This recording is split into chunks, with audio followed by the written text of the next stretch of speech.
Over the years of playing Hollow Knight, I've noticed some very subtle details scattered across the game. Most of them are completely useless, but weirdly interesting nonetheless. One of those things is on the Hollow Knight map. You've probably noticed that certain massive landmarks get marked on your in-game map. Things like all the tall background pillars during your first Hornet fight, the corpse of a giant buck in the Queen's Gardens, the Monarch Wing statue, the Hollow Knight fountain in the City of Tears, the Colosseum of Fools, some smaller marks like the overlook at the top of the Crystal Peak, the sign before the City of Tears, and the Sprintmaster statue. All of these marks make sense. They are large, significant locations or striking visual landmarks. But have you ever noticed the map markings in the Mantis village? The statue of the curved horns that resembles the head of the Mantis Lords, or these small houses all around the place. When you're just running through the area, you don't really notice them, do you? But, oh look, it's right here, hidden in the background. I don't really know why this specific statue is so important to be marked on the map when there are much bigger and more significant objects that are not marked. But how about the houses? You don't really see them either, do you? But, oh look, they're once again just in the background, hidden, just like the statue.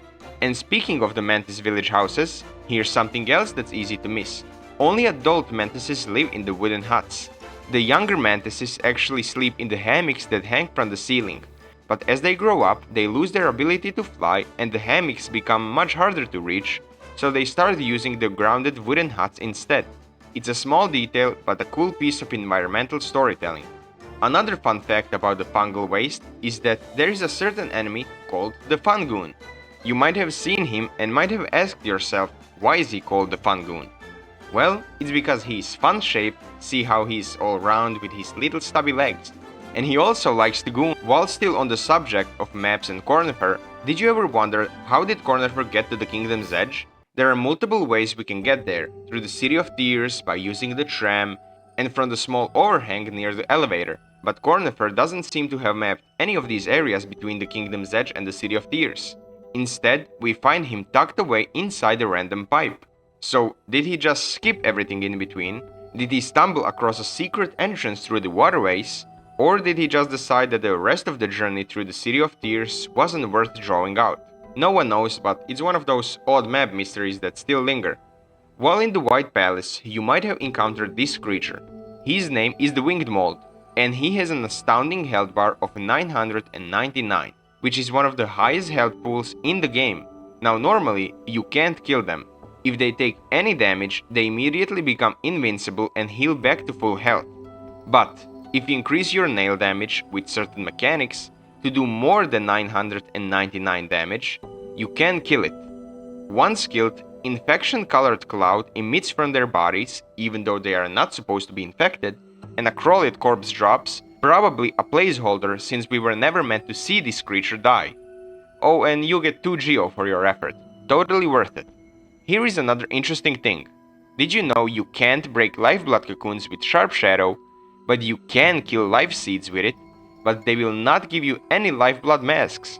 So if you really want to screw yourself over in the Pantheon, you can kill life seeds with Sharp Shadow and not get any bonus masks, basically screwing yourself over even before the fight begins. Do you know what a palindrome is? It's a word that reads the same forwards and backward, and in the Royal Waterways there's an enemy named Pillflip, which is not just a word palindrome, but a visual one too. Flip the name and it stays the same. Flip the enemy upside down and it's still the same enemy. Did you know there are 10 types of Zotlings in the game? Most of them only show up in the Eternal Ordeal, but here's a full list of them.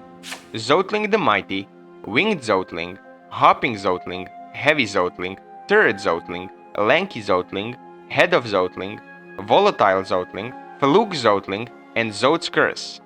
Team Cherry really committed to the bit of making Zot the main character, but I would prefer if there were actually 57 Zotlings instead.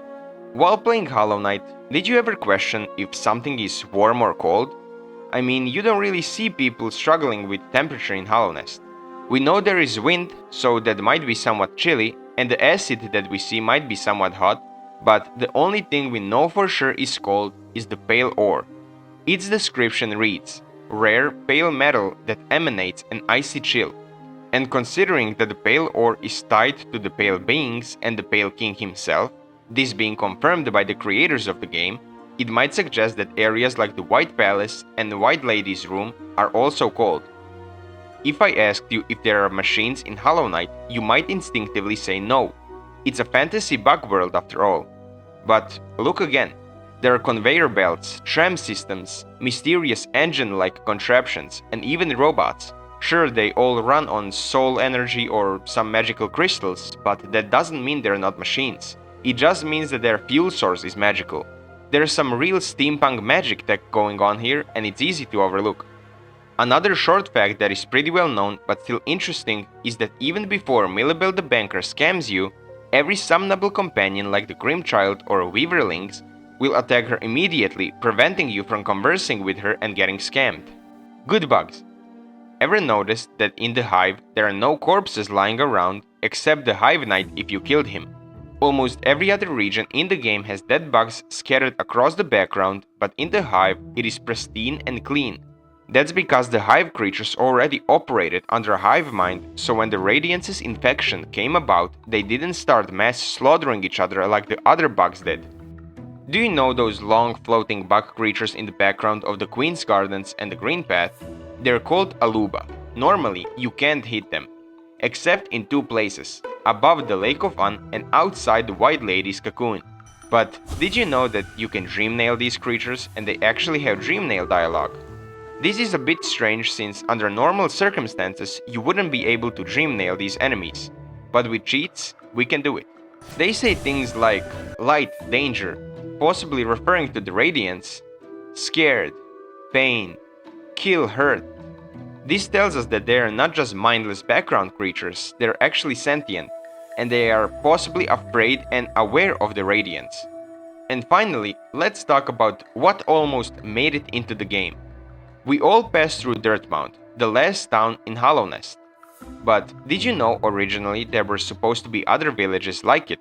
In the Weird and Wonderful World trailer, you can see a snail village populated by multiple snails. One large snail seems to interact with the knight, and a smaller one that lives in the side of the big one's shell. In the old sketch of the first interpretations of the Hollow Knight map, we can see that the village was supposed to be located under the resting grounds, but was ultimately scrapped because the snails were too damn big, as said by R. Gibson in the second AMA. And the snails were put through a big pixelated grinding machine, and the mixture was used to pave over some of the roads in the game, as stated by William Pellen. Rest in peace, Snail Village. So yeah, Hollow Knight is full of little secrets and oddities that you might have never noticed unless you're actively looking for them. That's part of what makes it so special. Even now, after so many years, people are still discovering new things.